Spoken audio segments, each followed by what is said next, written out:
Bonjour.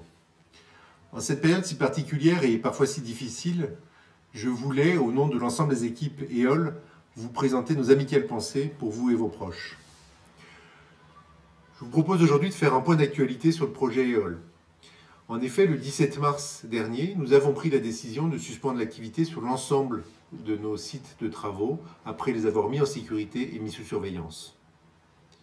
Depuis, l'ensemble des équipes du projet, les maîtres d'ouvrage, les maîtres d'œuvre, les entreprises, les coordonnateurs sécurité-prévention ont travaillé en télétravail sur les conditions de reprise progressive du chantier en lien à distance avec les riverains et les élus. Nous avons en parallèle continué les études, continué les procédures administratives ou les procédures marché, toujours en télétravail.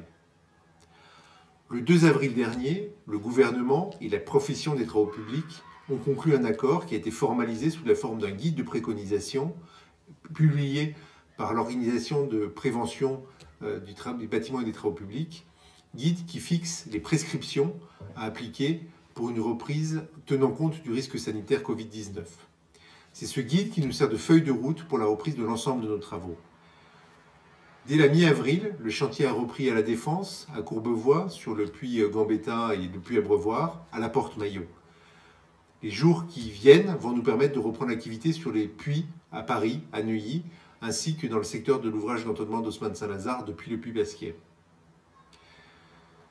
Cette reprise se fait en application du guide de l'OPBPTP et se passe en 3 étapes. La première des étapes, c'est l'adaptation des bases vie. C'est d'abord leur nettoyage et c'est la mise en place des dispositifs qui permettent l'espacement entre les personnes qui les occuperont.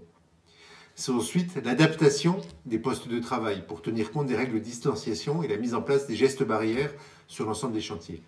Enfin, le 3e point, c'est la formation et l'accueil des salariés pour les former à ces nouveaux risques et à ces nouvelles procédures pour être certain qu'elles puissent vraiment être bien respectées. Voilà, vous l'avez compris, la priorité absolue, c'est la sécurité. Reprise progressive sous conditions de sécurité, partout et pour tous.